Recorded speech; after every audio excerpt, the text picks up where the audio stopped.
Етікші. Ерте заманда бір кедей етікші болыпты. Бала-шағасы көп екен. Үй ішін асырау үшін ол ел аралап, қобдиын құшақтап жүріп, етік тігіпті. Күндердің күнінде қобдиын қолтықтап, таныс емес бір ауылға аттанады. Бұрын жүрмеген жолы болған соң етікші адасып кетеді. Түн болады. Ақырында етікші далада жалғыз тұрған иесіз үйге кездеседі.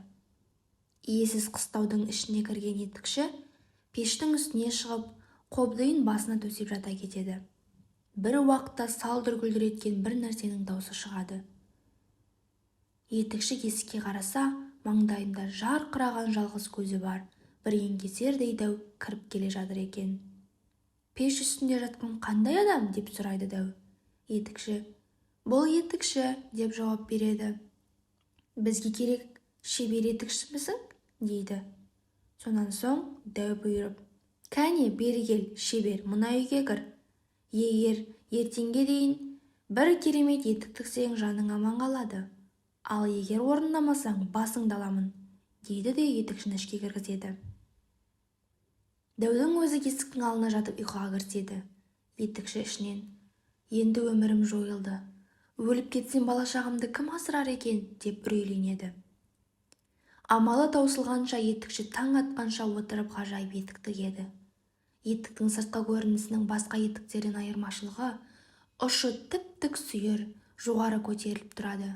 Ал оның бір керемет қасиеті, аяғына киген адам аспанға қалықтап ұшып, баратын жеріне лезде жетіп барады. Бірақ ол дәудің оны оңай үйіне жібере қоймасын біліп, бәрібір дәу қолынан өлемін, одан гөрі бұл дәуді өзім өлтірейін деп, өткір пышағын алады. Дәу ұйқыға кетті-ау деген кезде етікші етігін киіп сыртқа шығады. Қалықтап ұшқан күйі қолындағы пышағымен дәу жалғыз көзін түйреп алады.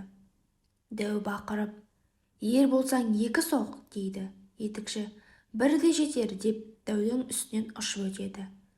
Ал дәу жарақаттан табанда өлген екен, дейді. Етікші сыртта тұрып, әрі ойлап, бері ойлап, иесіз үйдің төбесіне шығып түнейді. Таң атқан соң дәудің үйін аралап, қарап шығады. Үйдің бір қараңғы жерінде темір сандық тұр екен.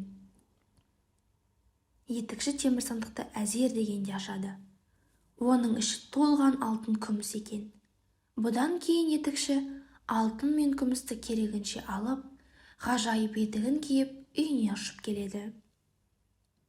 Дәуден алған байлығының жартысын еліндегі жетім-жесірлерге таратып береді. Осылай етікші тұратын ауылдың тұрмыстары жақсарып, мұраттарына жетеді. Ал қартайған кезінде етікшіні балалары асырапты.